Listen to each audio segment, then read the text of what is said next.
Hey guys, welcome back to Mom's channel, and we have another sewing machine to look at here. This one is honestly just out of the box, so I'm going to go over what all is in here with it, and then I'll take a break and come back and I'll show you how to at least load the bobbin, wind a bobbin, load the bobbin, and thread the upper part.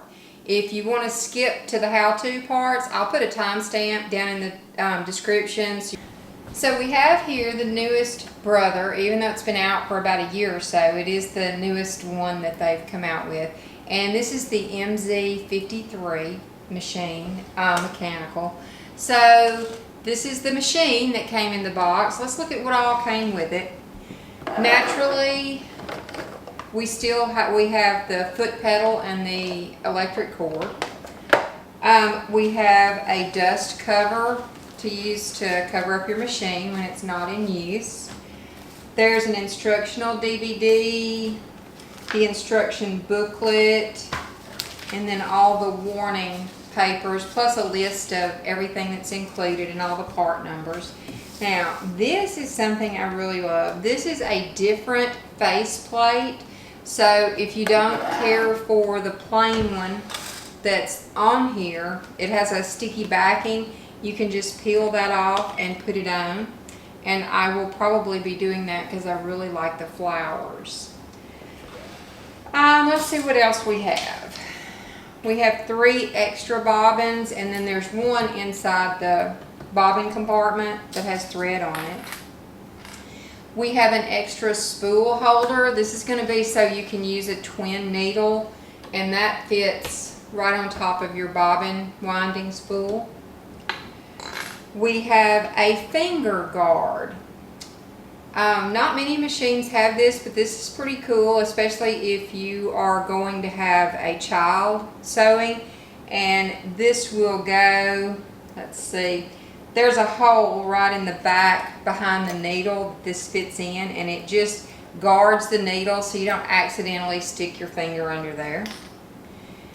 This is a darning plate cover, and that goes under the foot. It'll snap in, and this is for covering up your feed dogs if you want to do darning or put a button on, and I'll show you how to use that. What it means when I see this is that this machine does not have feed dogs that you can drop. The feed dogs are those little metal things underneath the bottom plate here. They have like a zigzagged edge to them, and they pull the fabric underneath the needle. So if you're doing a button, you don't want anything moving, and you put this over them to cover them up. That way whatever you have under the needle doesn't get pulled any deeper. So whenever you see this, you know that the machine does not have droppable feed dogs. We have a button foot, the one with the little blue on it, and I'll show you how to sew a button on with that. You know, I used to never sew buttons on by machine. I just thought it was quicker to grab some thread and a needle and whip it back on. But I really like the way it looks when they're sewn back on by machine. You can't hardly tell it was ever off, so this is pretty cool. This is a zipper foot, which it's clear, so I don't know how well you can see that. But you use that whenever you are putting on a zipper or whenever you need to get really close to the edge of something. This is your screwdriver. It fits a lot of these little screws around the machine, so don't lose this. This is your edge joining foot. And this is like if you have 2 pieces of fabric and you just want to lay them side by side, and you're going to sew right up the middle of them. This little black thing right here keeps the pieces apart and just lets you sew across it, kind of a bridging type thing. This is your blind stitch hem foot, and I'll show you how to do a blind stitch hem. This is interesting. I actually don't have a blind stitch hem foot that has the spring in it, so I'll be interested to learn how to use this one. And I notice it has grooves in the bottom, so that's quite interesting also. Then we have a narrow foot hemmer like this, if you look at the edge of a lot of your fabrics you see, or a lot of your clothing or your tablecloths, whatever, you see that little rolled edge. It's just a really tight rolled edge with a seam down it. That's what this is used for. And they come in different sizes, but I will also show you how to use it. I actually use this a lot because I like to do heirloom sewing, and there's a lot of little tiny narrow edged hems on it. All right, now this is your buttonhole foot. And when I see this, what I notice is it has the adjustable pull-out part. So this is to you put your button right in here, and then you adjust it before you put this on the machine. And that way it does the adjusting for you. So that means this has an automatic buttonholer. I love it when I see this. Then we have a package of extra needles. I think there are 3 in here. Extra needles for your machine. I have a video about how to choose the correct needle for your machine. I'll also put a link to that in the description. Then, last but not least, one of the things I find very, very interesting with this machine. This is the twin needle that goes with the machine. And in the instruction booklet, it says you only need to use this particular kind of twin needle. And if you look, you can see that the 2 needles, well, you might can, the 2 needles are like offset, and they are very close together. I'll show you what a regular twin needle looks like.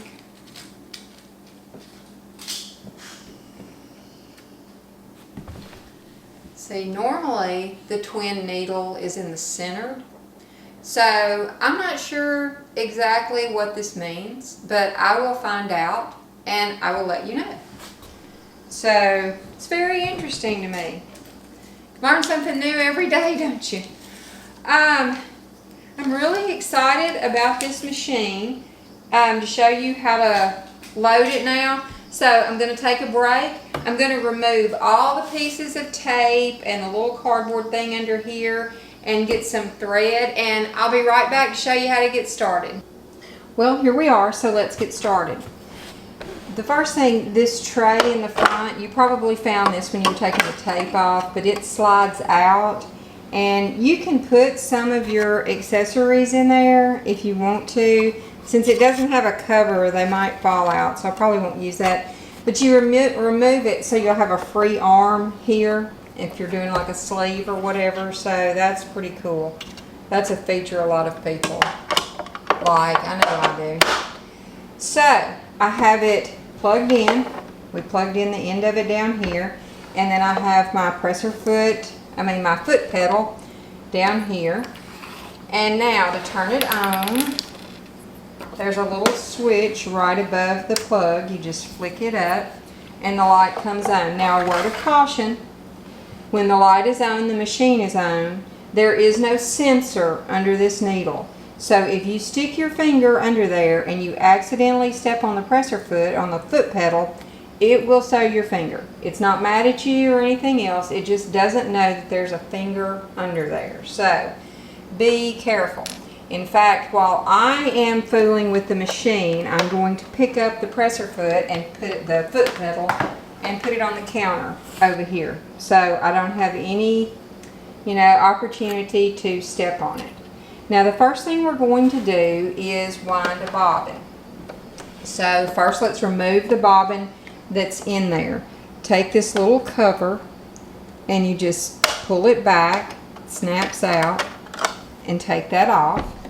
Then lift up the bobbin and just pull it out. Now, bobbin is removed. So now we need to fill a brand new bobbin with the color thread of our choice. And here's my thread. Okay, a little bit better lighting there. This is a purple thread. I thought it would show up a little bit better. This is what we call a stacked thread, because this machine has a vertical spool pin, and this is going to be the pin where you put your thread so you can lift it up. This machine needs a stacked thread. I personally, most of my thread is cross-wound thread, and once again I have a video for that I will link down below in the description. So we'll put the thread here, and we're going to take the little clear bobbin. Now first, let's wrap the thread down the thread path. Okay, let's put our spool of thread on here correctly first. This machine calls for the thread to be coming off the back of the spool when you put it on your spool pin. So it is coming around from the back side. Now, we're going to go through this number 1. And if you see, it's coming around under here. And sometimes I have to put my finger on the thread to give it a little bit of tension, so it'll go in this guide properly. Now we're going to come around to the bottom of that metal disc and then go across the top. And you're going to want to give it a little tug to make sure that it is in there good. Okay, it's coming through here, around the bottom, over the top, and crossing. And then we're ready to head over here to where our bobbin will be. Now, this little bobbin, there's a hole, and there's one on both sides, so it doesn't matter which one you pick. Just pick one. You're going to take your thread end, and you're going to go in, like in between the top and the bottom, and hit the bottom of that hole so that it comes right out the top. And pull it. So you see there, the thread is only through one side of it, okay? Then we're going to take it over here and snap it right onto there, okay? Now we are ready to engage the bobbin, and we are going to slide this all the way over till you hear it pop. And that's all there is to the thread path. So we're going to squeeze the foot pedal a little bit. Hold this thread up out of the way for the first few rounds.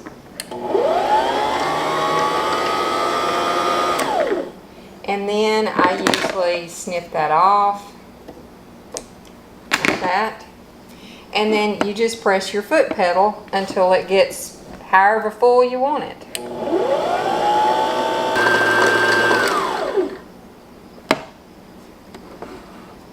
Now once your bobbin gets full, this little stopper is going to prevent it from turning anymore. You'll hear the motor run, but the bobbin just won't spin. So that means your bobbin is full. There's nothing wrong with your machine. You do not have to fill the bobbin up. You can stop halfway, 3/4. You can stop wherever you want to. If you're not going to be doing, a big project, there's no need in filling the bobbin up and just, having it sit there. So fill it up until either it gets as full as you want or the bobbin stopper stops it. Like that. And then we will cut the thread, move this back to the left, and pop that right off. Now let's put it down here into the bobbin compartment. Okay, let's take our bobbin, and you're going to hold it so that the thread is coming over the top like that. And I don't want to hold it this way. This is a drop-in bobbin, so all you do is drop it in. Now make sure you're going to pull your thread to the right slightly. Make sure it doesn't get hung up on this side of this little guide down here, because what we need to do next, once you get it to that side, we're going to move it, we're going to pull it to the left just like this. And there's a little slit. There's a notch down in here, and there's a little slit. And you need to get it in between this bigger piece of metal and that slit. So when you pull it, your thread should be seated here. It's not going to go all the way back up here because it's caught in this guide. And you can see that the bobbin is turning in a counterclockwise method, and you can feel a little tension on it.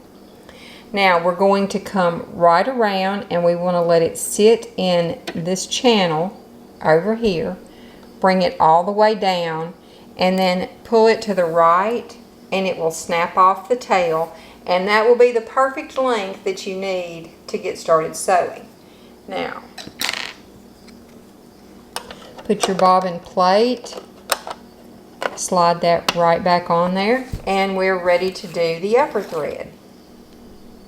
So here we are with the upper thread. Now this is where we had it threaded to wind a bobbin, so we're going to pull that out because it's a little bit different. We still make sure that we have our thread rolling off the back of the spool, and our first step is still going to be the same. We're going to bring it over here. Oh, at this point, you need to stop and make sure that your presser foot is in the upper position. Right here, this little lever raises it or lowers it. This is up. This is, if you keep on going, this is a nice feature. It's an extended reach or an extended lift on your foot. So you will find you need that sometimes, but just right here, as long as there's clearance between here, you have it in the raised position. Now the reason for that is we're fixing to load it down through this thread path, and there are 2 tension discs in here, and these discs squeeze together. Well, they squeeze together whenever you have this lowered. So if you have it lowered, the discs are squeezed together, and you may or may not get it in between there correctly when you're threading. So make sure that this is in the raised position. They also have a neat little feature on this machine. If you look on this wheel, there's a little line. If you line that up with the groove on your machine right here, your needle is in the uppermost position. So that's where we want to be when we get ready to thread. Now, so first, let's come back around this silver part here and pop it in there. And then this time, instead of going around this, we're just going to lay it straight down into this channel. Just like that. And it's going to just easily go all the way down here. Now you see where there's a number 3 and it looks like a U-turn? Well, that's what we're going to do. We're fixing to make a U-turn. Now, up here there's a little metal hook in here.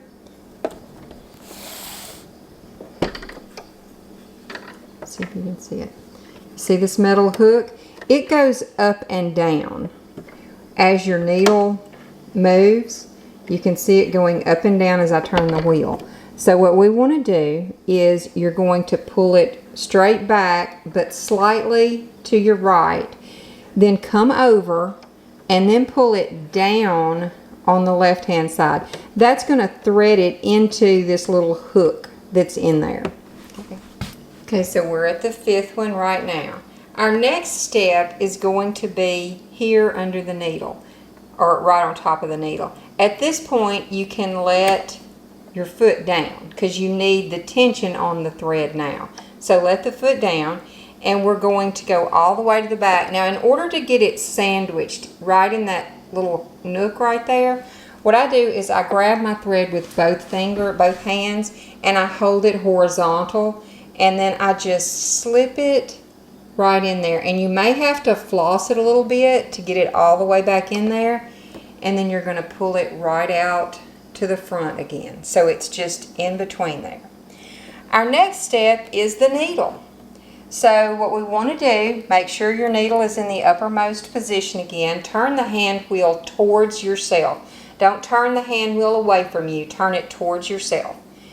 Now, this is an automatic needle threader, so to use it, sometimes now if you want to, you can just take the thread at this point and stick it right through that hole front to back. That's perfectly fine. If you want to use this needle threader, it's 2 steps. It's down and then forward, okay? Once you do that, you're going to bring it over here and catch it under that little white plastic hook, then under this hook here. And that should latch it. Yep. Now, what it did is it pulled out a little loop on the back. See that? So you can just catch this little loop and pull it right on out. And there you go. Now, this machine cut that bobbin thread off at the supposedly exact place that you need it to just put your fabric under there and start sewing. But I'm old-fashioned and I like to do what we call pulling up the thread. So what you have to do there, hold your thread off. You're not pulling on it, you're just holding it tightly. And then take your hand wheel. The hand wheel is right here. We're going to roll it towards ourselves. And as we do that, it's going to go down in the machine and then it's going to come back up. And when it comes up, it brings with it the bobbin thread. And there it is under there. That's why I usually leave a longer tail on mine so that I can pull it back up. But it's up and it is ready to sew. So now you are all threaded up and ready to make your first stitches. I really hope that this was informative for you and maybe helpful. So if so, hit that subscribe button for me. In the next video, I will show you how to set it for straight stitch and take our first stitches on a piece of fabric. So I'll try to put an end card or something. I'm trying to learn all this stuff. But thank y'all so much for watching and come back again. Bye.